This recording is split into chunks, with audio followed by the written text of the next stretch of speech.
gentlemen, welcome to the Warhammer Meta Chasers. This is your weekly rundown of the biggest and best tournaments happening all over the world for Warhammer 40,000. My name is Paul, your host. I'm joined by Adam Camilleri. G'day. And Dustin Henshaw. G'day.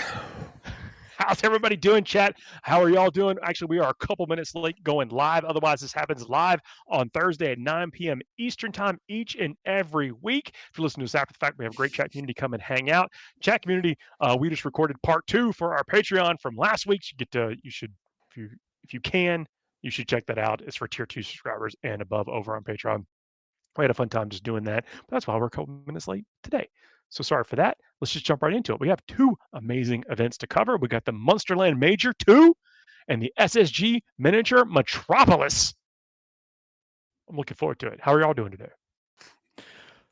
Pretty dang good, mate. Lots of 40K to be had, and it is a great time out there to be having it. This is what we live for, boys. We live for our 40K, right? Our talks every week. That's it. That's it. I mean, I play the game so that I can talk to you guys. It's true. Like, it's actually the game's a very irrelevant. good reason I just to do like it. talking with my mates about things. Look, we would probably be doing this anyway. We just turn the cameras on. You know, that's It's true. Nurgle Matt, good to see you. Dorian KR, Ivor, welcome to the chat, everybody. If you are tuning in, let us know what's going on with y'all. How y'all hanging out? Where are y'all at with our rankings on some of the things we'll talk about later? And y'all know what we're talking about. We'll see where we've already got some comments about how wrong we were. We're not wrong. We're never wrong. We've proven that. I think once all is said and done, everyone's going to agree. Oh, I do need. I do have to respond to one of the comments that I feel really bad that we did miss Demolition Man in action. Now, it wouldn't have won, but it definitely needs an honorable mention because that is a great action movie. We got to talk about that later on. No, we do only have 2 events to cover, so we got a little bit of time that we can talk about some of this stuff. But the fast food wars, It's coming. It's coming. Could be coming. You never know. Ooh, that's learn how to work the shells early. So you're right. We probably should have talked about it. So, next time I'm over in the States, you're going to have to let me try all the fast foods over there because I'm assuming it's going to be dominated by American brands. And I don't know. I mean, I've had many of them, but there's many still left. Oh, well, Simon says, let's get to Munsterland 2. Munsterland Major 2. This is in Rhein. Is it the Rhine? You're Rhine. Germany? Right. Yeah, I put a lot of vowels in there, and I hit them all. You hit them all. Mode. 120 players over 5 rounds. Dustin, what are we going to see there? For the Imperial Super Faction, we're going to be seeing 3 Sisters of Battle, 6 Custodes, 6 Astra Militarum, 6 Grey Knights, and then 8 Imperial Knights. Space Marines, there's going to be 8 Astartes, 3 Dark Angels, 3 Space Wolves, 5 Blood Angels, 1 Death Watch. Chaos are 3 Chaos Space Marines, 1 T-Sun, 2 Death Guard, 5 World Leaders, 5 Emperor's Children, 10 Demons, 7 Chaos Knights. Xenos, 8 Necrons, 7 Orcs, 6 Votan. Highbind, 3 Tyranids, 2 Gene Stealer Cult. Not showing off. I don't mind that. Eldari, there is 12 Eldari. The faction, I had so much hope. The faction podium is Eldari topping off with 12, and then Demons behind them with 10, but then Krons, Astartes, and Imperial Knights behind that with 8. Yeah, this is an interesting spread, not for what is here, but what is not here. Mm-hmm. There is not a single Tau at this event. There is not a single Adeptus Mechanicus at this event. Did I remember correctly? Is this the one? Yeah, so of course there's no Agents, no surprise. There's no Templars here either. But 0 Tau is a little bit telling about their current place in singles, at least, which is a little bit disappointing. Well, just depressing almost that they feel like they don't have enough agency to get going here. Big Imperial Knights numbers, they are absolutely on the rise. Demons actually, being played everywhere because essentially, as far as we can tell here as the Meta Chasers, in singles, Shadow Legion just has like one of the most even performing, things. It doesn't really seem like it has any really bad matchups. I think Emperor's Children is being touted as one of the bad ones out there. And I do believe Death Guard is going to be a bit worrisome for them, but they do have tech. They're demons. They've got infinity data sheets. They can tech into something else, see if they can find a way. Glad you pointed that out. It will take some time for them to adapt, though. So that first couple of weeks here, the Emperor Children start to roll out, and when the Death Guard start to roll in, it might be rough for some of those established lists out there. So if I had to guess, I'm going to say Crushes is one of the ways that they can get a little bit going versus the Death Guard, because the Mortal Wounds is what you want to do to ignore that ridiculous toughness save, invulnerable save combo. Just like hit them with enough Mortal Wounds to break them and get on going through. But you got to be pretty good at playing the units. Anything spicy you boys are seeing here in the faction lineup? Spicy wise, not really. Seeing higher demons is not really surprising right now. The Imperial Knights staying high right now, though. And Chaos Knights are in high numbers as well. They got 7 also. So there's like 15 Knight players out of 120. So, more than 10%. Percentage-wise, Grey Knights seem to be pretty high too. I don't know if we've seen this the saturation compared to other fat forces here.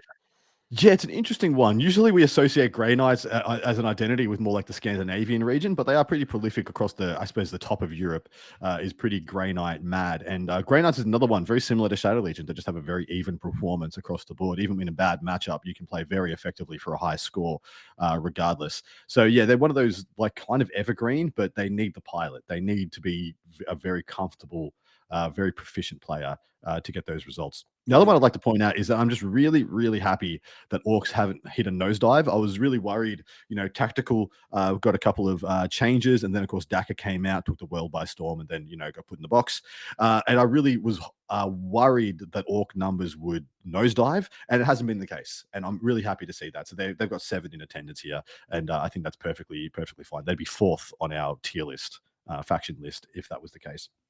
But I have one list to pull out for your viewing pleasure. I went through a lot of lists, and I don't want to say that the Germans were boring, because they're so so full of life and vigor and passion. But I looked at many of the other top players, and guys who've played for WTC for them before, a lot of the known names to myself at least, and a lot of them were playing stuff that I just kind of like, yeah, fair enough. It's just the best. It's just a very good Ultramarines list. It's just a very good Blood Angels list. It's very good this list. That is like the meta list. So I went down the pile a little bit, and I found a gentleman who played there for Team Germany at the WTC last year. This is Caillou Orellana. Playing Assimilation Swarm Tyranids, Dustin. Mad lad. You should take it away from there after you get the slide up for everybody, because there is a lot of list in this list, which isn't what I usually think of with Assimilation Swarm. I usually expect to see Swarm Lord, big units of warriors, big units of the multi-wound mid Gribblies, but this has like a real strong MSU feel. I think Assimilation Swarm actually benefits from some strong MSU because of some of their rules. But anyway, it is Assimilation Swarm with the Brood Lord with Instinctive Defense, which I believe is the heroic for free and fights first. If you're near a Harvester unit, that's just beautiful. Hive Tyrant with... Why did you put that? To see if I could make you read it. No, I'm not saying it. Hive Tyrant with nothing, no upgrades. Parasite of Mortrex, Turbigon, 10 Gargoyles, 20 Turbigons, a Biovore, 2 Execrenes, 10 Steelers to go with the Brood Lord. Obviously, so that is a scary fights first unit. Then a Lictor, a Psychophage, 2x2 Pyrovores, 3x1 Rippers, 3 Venom Throps, and then I love this 3x3 Zoan Throps. I love that in Assimilation Swarm. Love that. I'm actually going to go on the record and say I don't like big units of Zoanthropes anymore. I think there are too many things like Rogel Dawns out there. There are too many things like the big knights that we're seeing floating around, lots of Imperial Knights and stuff like that are extremely good at dunking on larger units of multi-wound. Do they just put too many wounds on them to... Correct. Well, there are only 3 wounds, right? Because exactly with all that 3 damage weapon out there, you fail a 4-up, you lose a Zoanthrope. And correct.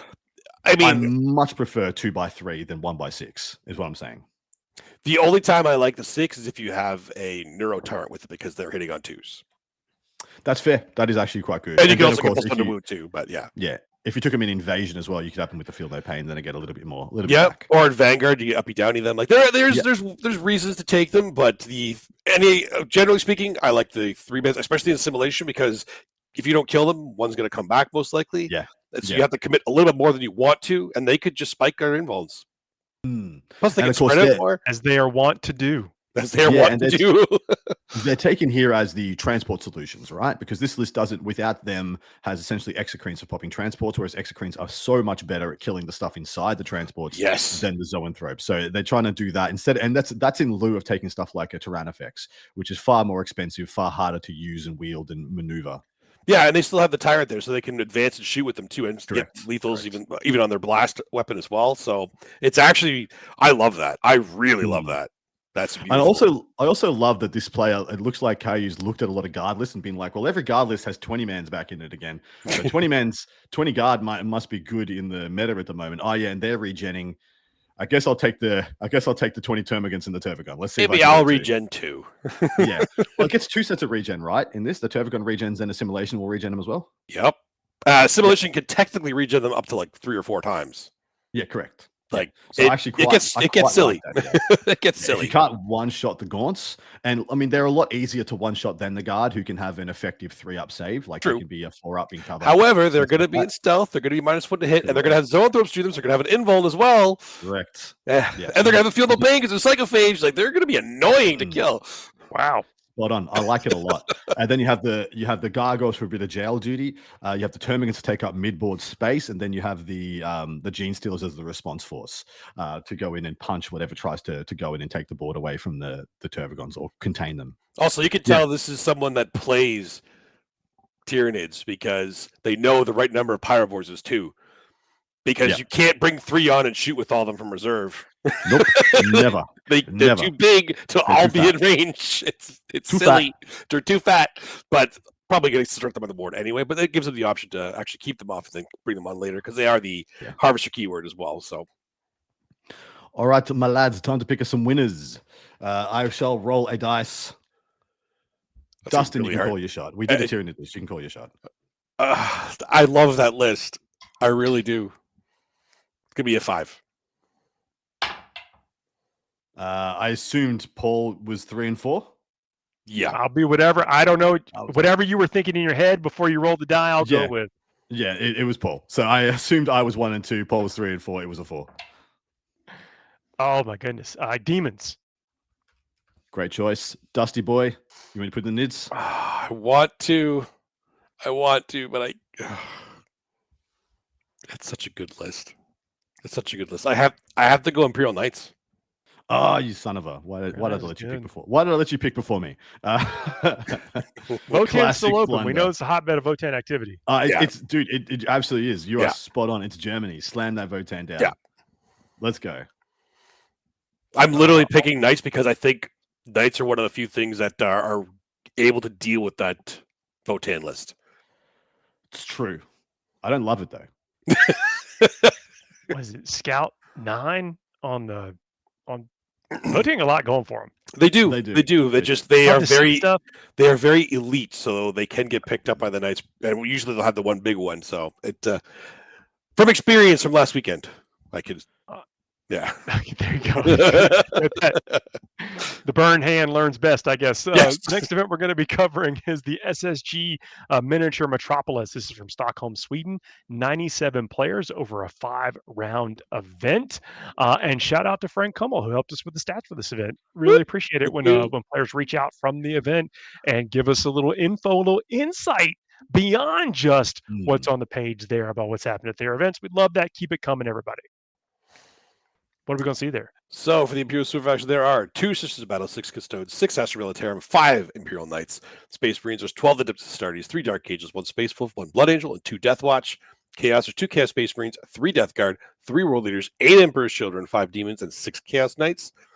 Xenos, there's 6 Necrons, 4 Orcs, 1 Tau, 1 Votan. Hive Mind, there's 12 Tyranids. Wow! And 1 Gene Stealer Cult. This is where I picked Tyranids. Eldari was 1 Drukhari and 6 Eldari, which means the faction podium is Tyranids tying Astartes, and then Emperor's Children at 8, and then Eldari, Krons, Chaos Knights, Astra Militarum, and Custodes all tied at 6. That's a crazy podium. That's a crazy podium. I love that podium. That is a wild podium. Big fan. Big fan, Sweden. Well done. Yes, well done. Chaos Knights being right up there is kind of the flavor of Sweden at the moment. They are pretty Chaos Knight centric, much more than the Imperial Knights that we may be seeing the rest of the world over. And also Stodes, of course, Custodes always kind of making those podiums. But Emperor's Children, I believe, making a podium for the first time on the show. Is that correct, boys? Yeah, I was right. I can't remember if we had one last week or not. Yeah, I'm not going to look. I'm going to assume we're right. That's all. Yeah, either way, they are starting to put up those numbers and they're starting to stake their claim as a force in the meta. Tyranids. I had to ask the gentleman I was chatting to about this, like, why so many Tyranids? Why? I mean, I'm not saying it's wrong. I just wanted an insight into the geographical nuance of this. And they just have a lot of strong Tyranid players. They have a lot of strong Tyranid culture up in Sweden, which is not something I'd recognized before. So I was very happy to see. Are they WTC terrain? Yes. Yeah. I will check. He told me. So at least a couple Crusher then, but I think Invasion Fleet's still the most popular one, and then Vanguard is the other one. Hit the next slide, brother. Oh, you Tyranids did that. That's what you did? Tyranids detachment breakdown. Let's go. I was so close. I was so close. You did say a couple Crusher. There was. I did, but I said Vanguard instead of Assimilation. That's crazy. I love it. That's crazy. I am so much more on the Assimilation side. I'm actually really down with Assimilation. I think it's fantastic. It is. It really is. Vanguard. I guess that's the North American speaking in me because we love our Vanguard over here. Games Workshop layouts, boys. Oh, that explains that then. Yeah, then I wouldn't have even guessed Crusher at that point, to be honest. Nah. Crusher goes all right though. Crusher goes just. Oh yeah, no, it absolutely does. Yeah. But yep, that makes sense. Invasion Fleet's definitely going to be the most popular one for sure, though. Yeah, 100%. Which makes perfect sense. Which it is. So all your Biomaster belong to us with 8 Invasion Fleet, 2 Assimilation Swarm, and 2 Crusher Stampede. I love that Assimilation Swarm is coming. And it's not even got that big of a glow up anytime soon. The last time it did was the Norn getting the Harvester keyword, which it should have had to begin with. But other than that, so what do you think is this a response to then? Is it going to be no? Because you know what, I can't think of it because it's not going to immerse children. Simulations. Yeah. The assimilation is it because this is now. I mean, we have not talked about it in quite some time, and live and breathing ecosystem, and what could adapt to that ecosystem better than Tyranids? Well, to be honest, the Assimilation Swarm with like the World Leaders and the Emperor's Children, it might be the Fight First upgrade. So there's two things. So I will tell you right now that unfortunately Tyranids' damage output is only getting worse as this game goes on. Their damage output's only declining, and so they're starting to lean further into durability aspects. Assimilation Swarm being one of the case points for durability, not in the fact that you make things more durable face up. You get stuff back, so you kind of act like a pseudo Necron, and you can take enough multi-wound bodies with enough redundancy of save that you kind of get value out of it. So I see that as a decent idea. Plus, Crusher is pretty much leaning on the same things. Vanguard might as well be next to Adeptus Mechanicus for the fact that it can't actually do meaningful damage against the vast majority of profiles. Like your best kind of units you have to throw in Vanguards ain't going to kill any Custody Wardens, let alone the 3 units of 6 that they've got. And that's just the tip of the iceberg. That's only going to get worse when Death Guard hit the meta, and that's kind of already really bad for them in a multitude of matchups at the moment. So I think they've got to go into more durability skews and start playing the mission even heavier. So Invasion Fleet, Assimilation, and Crusher makes a lot of sense there. Yeah, no, that can make sense with that one. I do like the Assimilation Swarm a lot for that because it's like you have to bring these Harvester units, which, to be honest, they're not bad to take. The only ones that feel bad to take are Rippers, but for the points, it's like, all right, sure, I'll put a 25-point unit in to heal my guys near it. And zone the area. Why not? Easy done. All right. I have one more detachment breakdown for you before a spicy list. This one is just Emperor's Children, and it was just funny. So 8 out of 8 of Emperor's Children players are taking Coterie of the Conceded. Very diverse, much demure. Very diverse. Well, good to see the Emperor's Children guys going very, very unique with their builds. It's clear to me that the Emperor's Children community has zeroed in on the place they want to start before they spread out into a couple of other detachments. Because it is still pretty new. I see them as having legitimately 3. Some people would even argue 4 takeable detachments. I think there's definitely 3: the Slaneshi, the Carnival, the Slaneshi one, the Peerless Bladesman, because it's just got extremely good enhancements with Fights First, Fights Twice, and the Distortion Prince, and then Coterie of the Conceded. So and especially when people aren't good at playing into it yet, like they don't quite understand how to try and throttle those early kills, so it doesn't really power up on you. This is going to be an extremely strong place to start the game. I was also thinking that maybe there's like the available models and what people may have in their collection may play into what detachment is the early favorite versus what becomes the long-term favorite. But yeah, I think you've hit it on the head. There's a ramp up in this, and people may not be planning for that yet. Yeah. All right. So we have one list to pull out. This is Jesper Ununderstaden from that was pretty good. Just go with confidence. Wow. Act like however you said it is how it's meant to be said. I've also said this guy's name on streams at WTC very often, as I've called a bunch of his games. So I'm less impressed, but I guess fine. Still, you remember, so well done. He is playing Emperor's Children. Can you guess what detachment it is, boys? Though? No, never mind. He's got his coterie. Triple Demon Prince with wings. Do I hear whispers? Do I hear, oh, what's that? Oh, it's a Flyrant. It essentially is a Flying Hive Tyrant from ages gone past, where it can kind of just do a bit of everything. One of which has the Pledge of Mortal Pain, 3 Lord Exaltants, and Lucius the Eternal. So no Lord Cacophonus. So he's really just going with the Noise Marines for a bit of fire support rather than them being the thing that's going to really power up the list. 3x5 Infractors to go with the Lord Exaltants to make your little trading packages.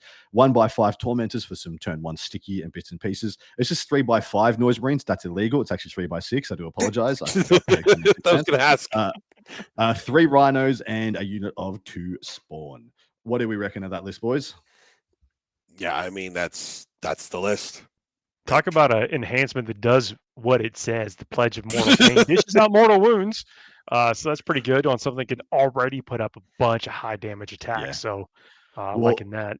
And they already do mortal wounds on the charge. So all of them do mortal wounds. So it's just like a triple tank shock, essentially, from each of those. It's exactly what it is. Exactly what it is, yeah. Except it's better because it's on 4. And then one of them has a super tank shock. So yeah, it's it interesting like, that. Yeah, go. So with the 3 Rhinos, like you could make the footprint of this list incredibly small if you needed to. Indeed. Yeah, because it can just be 5 Tormentors on the field, and then everything else is inside a Rhino apart from the 3 Demon Princes. So yeah, and the 2 Spawn. Like it's really, really low. So you can have 3 Rhinos, 2 Spawn. I guess Lucius as well somewhere. But I love this list. I think this list is excellent. It's really well built. I personally like the Lord Cacophonus and going a bit heavier into the shooting to try and actually like pop transports and stuff, because that's what I see as being the barrier to entry here. Like if you were to rock up against a 6 Sagittar list or a couple of Hecatons, you can't really dome one of those in one turn, even with kind of like, unless you have like 3 or 4 units going into it. But the fact that this list is so quick, and like I said, it plays very similar to some old versions of Tyranids when they're just everything is ultra fast. Doesn't necessarily hit like ultra hard, but hits hard enough to get the job done and can kind of hit you anywhere it needs to. And yeah, I love it a lot. I think it's a great list. Everything you need in there: the Infractors, Noise Marines, Tormentors, even. But I think some people have kind of started going away from Rhinos. I think that's a mistake. I think this army specifically, especially with Infractors, Noise Marines, are like the perfect to go into a Rhino, like the perfect combo. But I am like a transport nut. Like I always Rhino enthusiast. Not necessarily a Rhino enthusiast, but a 12 capacity transport enthusiast. Yeah, I kind of felt the same way about the BA list we talked about. You know, is in another conversation, is that, you know, where are the impulsors and stuff? I'm kind of the same way. I'm like, I know, maybe, but has the world progressed where terrain and the other list choices where people are taking things that are specifically anti-transport? So if you don't have a transport, then that last cannon is only killing one guy. You know, so like, have we come around already on that? Maybe, but I mean, the Blood Angels are one of those armies that their infantry are mostly. I say this because I'm remembering that there's Blade Guard now, and they're mostly jump packs. No, I just meant like in general, it's like the idea of people are teching against transports now. Sure. So are transports becoming less viable because, you know, people are kind of wasting some points trying to deal with that. Might make sense. That makes sense. Yeah. Oh, I mean, it's a perfect point when we looked at that Blood Angel list, who's not bringing transports, but still bringing anti-transport tech. So right? I mean, so again, this is just the things we look at as we look at the trends of lists and you know, what winners are taking out there. Really interesting right now. Great time to be playing Warhammer. Only other thing I'd mention is how good these Rhinos are, because essentially these Rhinos are predators. When you're shooting 2 blast masters out the top plus combi weapons, havoc launchers, stuff like that, it's much more closer to, I mean, it's better than a Razorback, not quite as good as a Predator, but it's somewhere in the middle for way less points. And yeah, I'm a huge fan, big fan of this. Okie dokie. Time to pick see what people are doing there for Children right now. I know a lot of people are fans of that faction and want to get things on the table. If you are building models right now, I think this is a great list to start with. Exactly right. All right, I'm going to go first. I'm putting down the EC, and I've already put in Tyranids for Dustin. So, Paul, what do you want? I mean, I was going to do it, so yeah. My goodness. There's good Astartes numbers. Eldari, Cons. I got to look at where we at. We're in Sweden. Yeah, I'm going with Necrons. not a bad Ooh, choice. That's good. That's good. Not a bad choice. I'd also like to point out one thing about that Emperor's Children enhancement, the Pledge of Mortal Pain, which is makes them take a battle shock within 12 in the shooting phase. So one of the things that I think really hurts Emperor's Children is the fact that they can hit you wherever you are, but they'll most likely be hitting you on multiple fronts. Interrupt and fight on deaths are very premium against them. So having the chance to just point at a unit and battle shock it, and then have full face-up knowledge of whether that unit can fight on death or interrupt before you send everything in, I think is really important. I actually think that's very key. I just had a read of that, and I'm like, yep, that's it. That's where it makes sense. If you made it this far, please don't forget to hit that subscribe button. And if you like what we do each week and you haven't already done it, hit the bell. That way you can be notified when we go live. And I think maybe it tells you when we go live. But anyway, if it doesn't, that should tell you when we go live. We do this live each and every Thursday, 9 p.m. Eastern time. If you're listening to us after the fact, we do go out to the podcast aggregators. Now you can come and hang out with us in the great chat community that we've got. It is awesome hearing from folks, and let us know. If you do make it and come in for the first time next week, we want to hear about that. This is the part in the show, though, we have a little bit of a palate cleanser. Sometimes this segment has extremely little to do with Warhammer 40,000. Sometimes it has a lot to do with Warhammer 40,000. Dustin is beaming in from space. I'm blurry. There we go. I'm here. You only get to see this if you're watching this live or after the fact. Oh my God. Okay. This segment here is a bit of a palate cleanser after talking about all the crunchy hard stats of the meta, the wins, the losses, the points, the tactics, the skill, the sweat. This is where we get to ease into the weekend with a segment we call the Fuego Rapido, where we give ourselves a series of topics and then typically a clock to run down. We haven't been using the clock recently, I don't think. But it's been too hard. We've been using it, but we haven't been honoring it at all. But the urgency is there.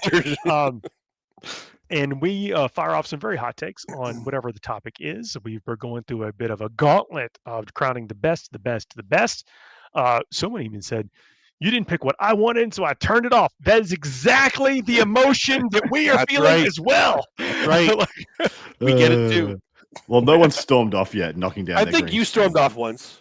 Early on, yeah, not from this segment though. No. You guys just you zinged me a little too zingingly.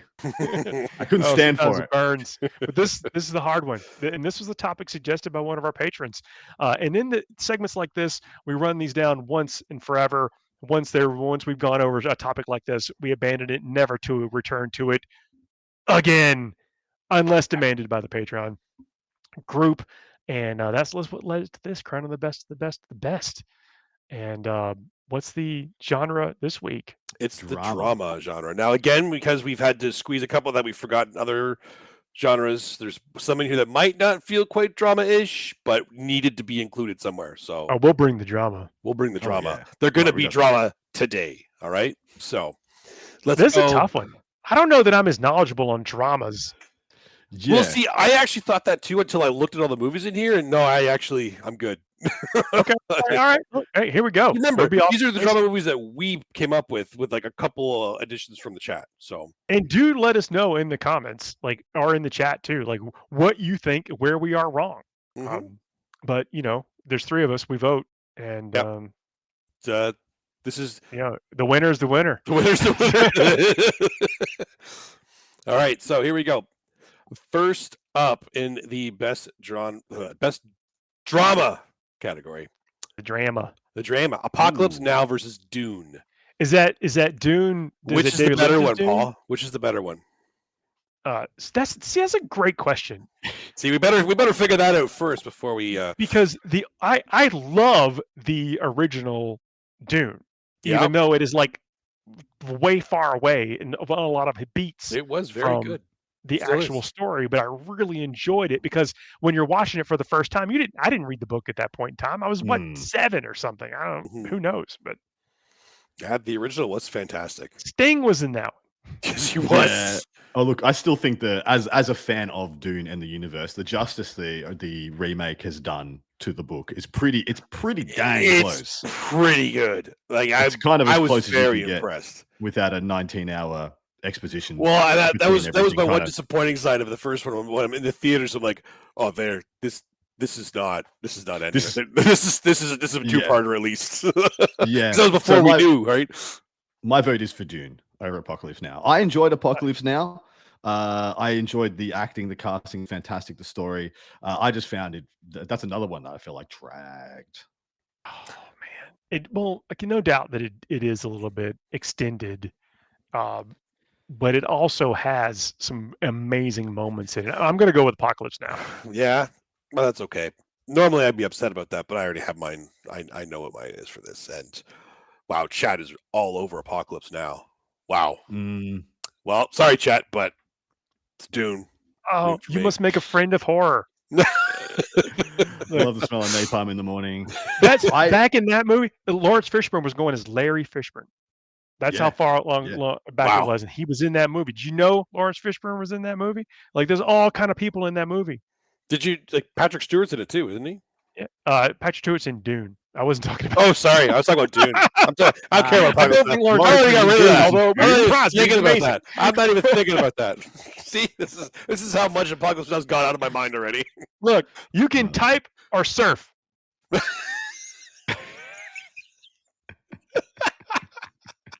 Dad knows I'm right. So I got a weird take on Apocalypse Now, which you might all disagree with, and it's totally fine. I think it's the weakest of the Vietnam movies. What do you count, like Platoon? Platoon and Full Metal Jacket. I put as Full Metal Jacket. Also, They're not the same they're movie. both in here too, so yeah, they're not. But those aren't the same movies. No, they're not. They're not. But yeah, I feel like Apocalypse Now is like co-opting a moment in time to enhance the storyline rather than it being truly about the Vietnam War and its struggles. It's not about the Vietnam War. It's about the Heart of Darkness. It's based on a book that is like it's just a platform for the story. Queen says Platoon is garbage. You're breaking my heart, mate. Oh, I do agree that Apocalypse Now it felt like a drag to me. It did. Like, it's great. It's good. Don't get me wrong. It's good. But it felt like a drag to me. And Dune was longer was it than Timothy Chalamet and Zendaya are in the remake of Apocalypse Now? Y'all be changing your mind. Speaking of honoring the clock, next one. I said the first one. I had more comments to make. That's fair. So 2-1 Dune, like 2 to 1.5, I would think, because I think chat was pretty heavy on Apocalypse Now. All right, next up, Forrest Gump versus Schindler's List. Gosh, diggity damn! That's a big. Two of the best movies of all time, according to Oscars nominations and everything else. In round Man, one. what a round one!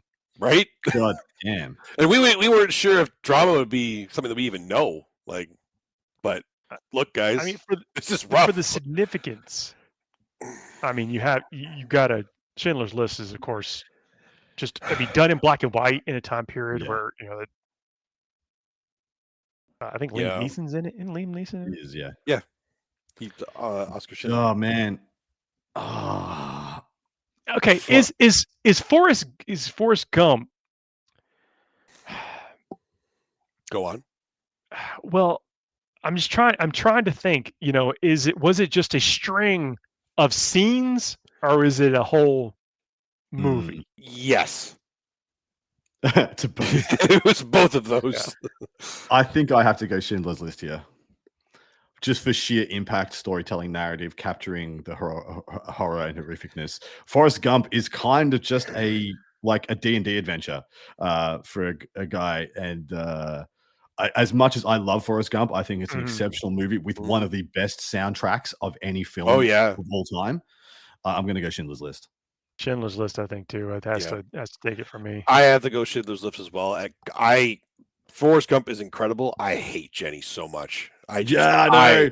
Jenny. She is the worst villain of all time. Literally the worst. Literally the worst. Yeah. So Schindler's List is going to take that one 3-0, I think, from us anyway. Chat is pretty divided. Yeah. I think Schindler's is still winning there. Okay. We did chat good that time. All right. Next up, Full Metal Jacket versus Pulp Fiction. What have you done to me? Listen. So for me, Full Metal Jacket's the second best war movie ever made. The first one being Saving Private Ryan, of course. I mean, Vincent D'Onofrio in But there. Pulp freaking Fiction, baby, Yeah. is a hell of a film. But Pulp Fiction is like that took the world by storm. I'm going Pulp Fiction. You guys figure out the rest of it. So this is to me two of the best directors of all time. This is Tarantino versus Kubrick, and like wow. So I'm going Full Metal Jacket because I believe Full Metal Jacket deserves a vote here, but I'm pretty sure Pulp Fiction wins. If there are other Kubrick films on this, then you have to answer. I don't know. So, but yeah, it's fine. I'm saying there's probably going to be in contention as well. Yeah, so we got somebody in chat, probably Pulp Fiction, but you guys are breaking my heart. Yeah, this absolutely breaks my heart. It's literally back and forth in here. Yeah. So is it? Did you say Pulp Fiction, Paul, or did you say? Yeah, Pulp Fiction. Pulp Fiction. Yeah. I think it's a little bit more because, like with Pulp Fiction, just the performances that everyone gave in that. I mean, it revived some careers. There are things people took risks. Yeah. So, and unlike Forrest Gump, where you could say there was good scenes and bad scenes in that kind of interchangeable, this is kind of many different narratives woven together of one person's timeline. This does it at a much higher and more complex level, where it's intertwining multiple different storylines at the same time, very similar to like Lock, Stock, and Two Smoking Barrels and stuff like that. You could just take an individual scene out of this, and it's like perfect. Like the diner scene. The diner scene. Oh yeah. Is perfection. Is absolutely like from start to finish, the acting, portrayals, everything fantastic. Anyway, all right, next up, Shawshank Redemption versus Tombstone. Okay, now this is Tombstone for me. Like there's no I think Tombstone all day long, but like I'm Shawshank Redemption on this. Okay, would you feel differently if like every time you turned on the TV Shawshank wasn't on? Like you've seen Shawshank, the saturation of Shawshank Redemption a bazillion trillion times on TBS or whatever. So my issues with Tombstone and be careful. You have issues with Tombstone? Be careful. Having delved into some of the stories of Wyatt Earp and all those other things, I wish they had portrayed him as an anti-hero rather than a reluctant hero, because that seems to be much more of what his story was. Whereas, man, The Shawshank freaking Redemption is another perfect film from start to finish, inside out. The casting, that was the first time we all realized that Morgan Freeman was the best narrator of any film ever. He narrated that film and just so freaking good. Everything about The Shawshank Redemption is perfect. It gets my vote. Oh, Smurf Ep said Shawshank, no question. Even though Grandpa was in Tombstone, that's one of the reasons I'm voting for Tombstone. That's awesome. That's awesome. Like you're seeing double. I got two guns. Look. That is Val Kilmer's best role. I'm sorry, that is his best role. He was so good as Doc Holliday. So good. That break my heart. We're not friends. Yeah. Shawshank Redemption, I just think is a better movie than Tombstone. Sorry, Paul. Tombstone has my vote. Yep. Okay. Tombstone 2-1 Shawshank. You sons of... I am not sad about that. I am so insulted. I'm not sad. Shawshank didn't deserve that, but look, if they played Tombstone as often as Shawshank, my channel would be burned in screen probably on Tombstone. 1,000%. Yeah. I will watch Tombstone any day of the week, anytime. I love that movie. How many Oscars did Tombstone get? Doesn't matter. I don't watch it for the Oscars. Okay. Probably 3 less than Highlander got. 0. And Highlander's the greatest movie of all time. His logic Maybe seen it. Won an flawless. Oscar. His logic is flawless. You can't argue with it. Greatest movie of all time. Greatest movie ever made. Yep. Nominated for 7, didn't win any. Oh, it didn't win any either. Oh, you got wrecked on him. You get out of here. You don't know shit about shit. That sound. Yeah, I'm just making noise over here. Don't worry about me. Making noise. Okay. Look, you could have.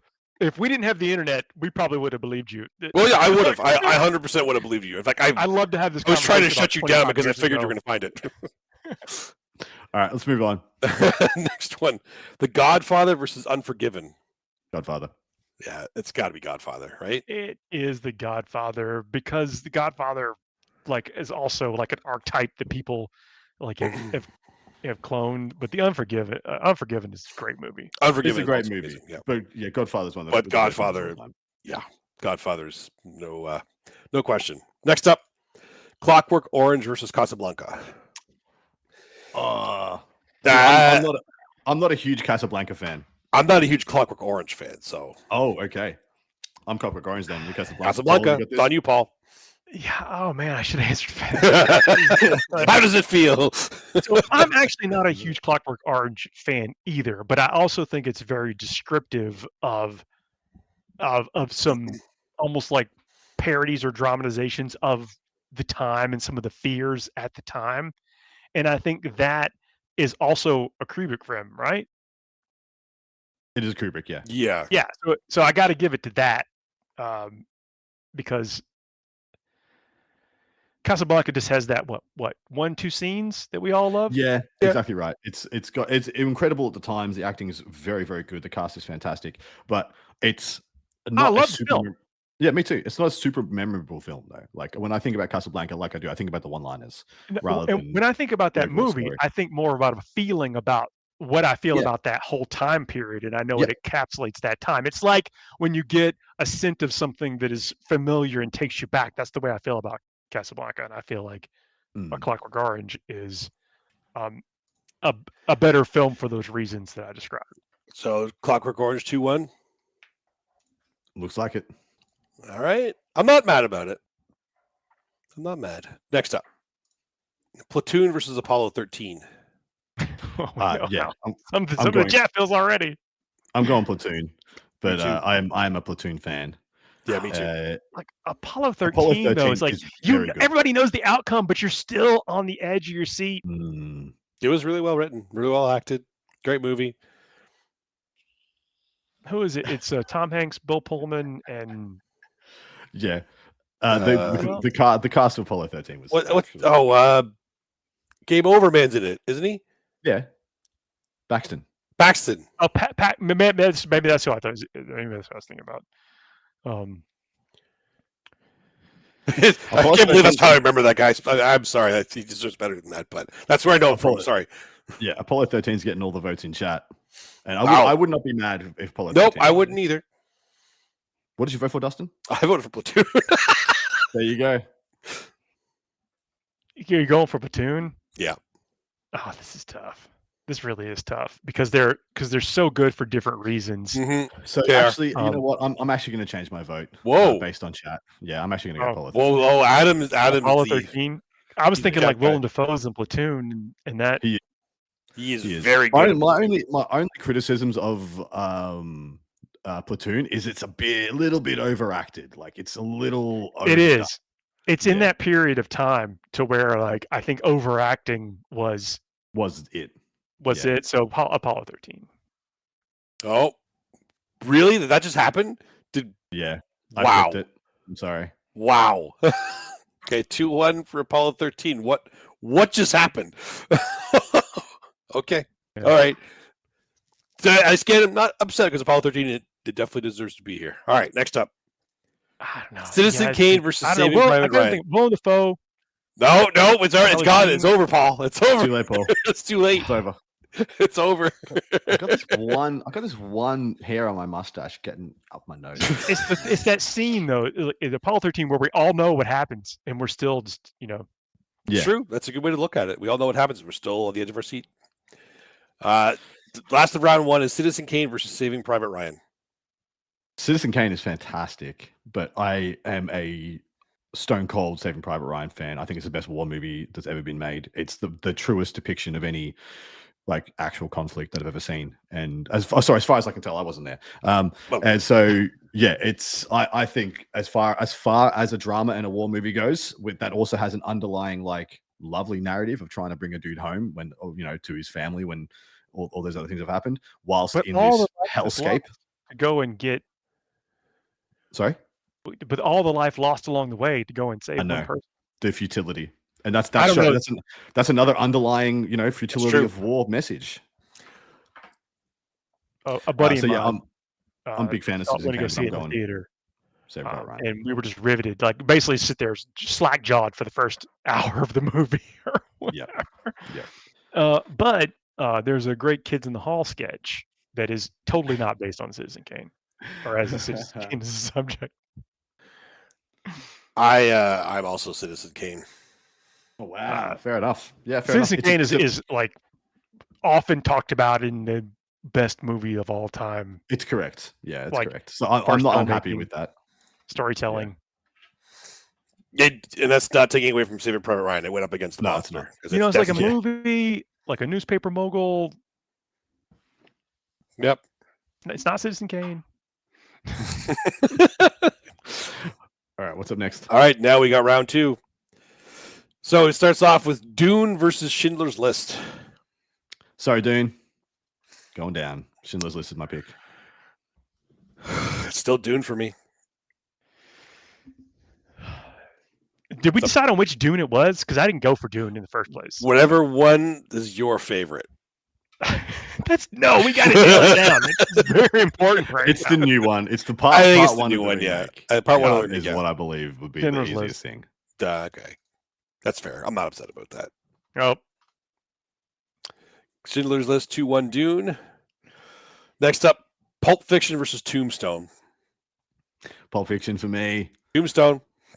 Oh shit. versus Pulp Fiction. Yep. If it makes it, Tombstone's going to go to the end for me. So that's Pulp Fiction's got it. That's fair. That's fair. Yeah, I think just Pulp Fiction is a vastly superior film. Yeah, for all the reasons that describe the risks, Oh, the yeah. careers, the the No, that's fair. storytelling of. Next up is The Godfather versus Does It Matter? Oh, wait a second. Hang on. Huh? Oh, never mind. I was going to do the bye. Bah. What's Godfather up against? Clockwork Orange.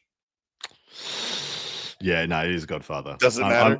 Yeah. I don't know what's beating it. It might end up being Citizen Kane Godfather at the end of this. Not how the bracket works. No, that's right.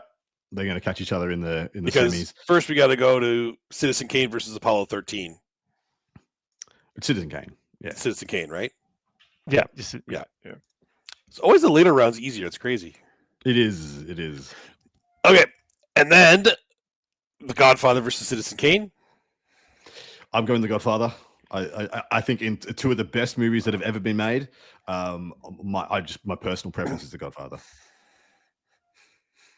I think I'm going to go with The Godfather also. It's Godfather for me too. But that may be because of like the. For me, I think it's the age period. Like I watched The Yeah. Godfather like in my like teens, and I didn't even know Citizen Kane existed until like I was in high school, and like people were talking about, we kind of got a bit artsy fartsy and started watching like David Lynch and all these other films, and then we looked back to where like David Lynch films kind of got a lot of their inspiration, and the trail leads back to Citizen Kane, and we ended up watching it then, and so it wasn't kind of the formative time for me. Yeah. That's all it is, because I think they're equally incredible best movies of all time. Rosebud, KR. Rosebud. Yeah. What you're able to do with the technology you have at the time says a lot about the filmmaker, like Hitchcock. Yeah, I'm maybe misquoting the interview, but he's like, the scene in the shower, in Psycho, like, what is your secret? He's like, you see the knife move 37 times and it never touches the body, but yet you're like, and you don't know that. You don't until you go back and like, you're right. There is actually nothing here that happens. It's just the way it was shot that terrified you, Yeah. And it was probably Catch Up for Blood for all we knew or whatever. But that's the kind of stuff that they were able to do in those movies, and the storytelling, and then of course, Very interesting. No, Hitchcock films made this list. That is interesting. Or are they over in the thrillers and the? I think they were in the thrillers. Yeah. Yeah, that makes sense. In the thrillers. And then we have Schindler's List versus Pulp Fiction. Oh, come on. All right. I'm sorry, my internet connection's getting weak. Yeah.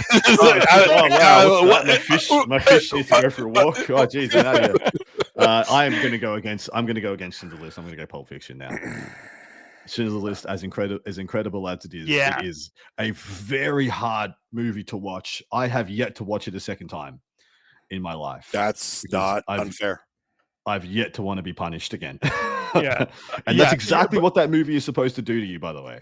these lists have nothing, or only one component is historical significance, I think. Well, I'm actually picking Schindler's List for the exact same reason that you are saying, Adam, because it inflicts that kind of visceral reaction. Yeah. Emotional reaction. Visceral emotional reaction. Yeah. So for me, it's Schindler's List. Gotta go Pulp Fiction. Oh, Pulp Fiction wins. Okay. Whoa. I literally had to go, what do I feel like watching right now? And sorry to say, it's not Schindler's List. I would say I would watch Pulp Fiction over Schindler's List. I just think Schindler's List is a better movie because of those reasons. That's totally fair. And this may be one of those things to where, like you mentioned, like I have not watched Schindler's List enough time to probably pick up on some of the stuff. That's true. I've watched it once. It was heart-wrenching, gut-wrenching, and everything that it was supposed to be. And like, good God, I'm not sometimes I have to. Sometimes if a movie is so visceral that you can only watch it once, it's either the worst movie ever or it's correct, or the best. Or the best. That is true. Right? Oh, yeah. All right. That means it is drama. It is drama. That means the championships, Pulp Fiction versus The Godfather. Sorry, Pulp Fiction. God freaking father. Sweet. I don't think Godfather was ever going to have any kind of competition here. Like, let's be real. I think this was just only if Godfather went up against Schindler's List. Actually, if there would be the only time the only way the Godfather run could have been harder. Yeah, could have been harder, right? But I still would have gone. But Pulp Fiction beat Schindler's List. I know. So how could you say that? Yeah, I don't know. I don't believe the way the rounds shake out is it's actually crazy. Round one, often the hardest, like by far. Would you have gone Godfather over Schindler's List? Me? Yeah. You don't have to answer that because it's not. That's true. I don't have to answer you. Yeah. You know what? You never know now. I guess you should have put Schindler's List through if you wanted to know that answer. You missed out on that, Adam. Yeah. So for me, the three best dramas of all time, though, if you were just going to go on just a one-watch movie, is like literally Godfather, Citizen Kane, and Schindler's List. Yeah. And Shawshank for me would be number 4, which you guys didn't vote for at all. You'd have freaking Tombstone or some nonsense. Tombstone would have got if it went against Godfather, I would pick Tombstone, man. I love that movie. Paul didn't even take the bait. He's escaped my barrel. I'm no longer fishing in the barrel. Fair. I was lost in. I'm still in the drama mode. I'm like, what other movies are like would have given some of these other movies a run for their money? So if it ever comes up again, but what a ride! Chat, thanks a lot for hanging out with us. It has been amazing. Thank y'all for participating in the Fuego. This is tough. Sweating bullets through some of these, and we're not done. We don't have put champions against champions soon. What's the category for next week? Let me look. I'll pull it up right now because we got 3 more left before we go to the championship round. Next week we have historical fiction, actually. All right. Interesting. Oh, 2 more, and then we have thriller after that. Ooh, okay. Well, looking forward to everything. Cannot wait. Again, if you're playing in the events, back to 40K. If you're playing in the events out there, best of luck to everyone. I hope you roll all the dice roll that you needed to do. Do not forget to like, share, subscribe. If you are able to do it, check us out on Patreon. This show takes a lot to put together, and that is one way to show support. Other hassle-free ways are leaving the comments down below. It's been a pleasure. We'll see y'all next week, everybody. Have a great night. See you, everybody.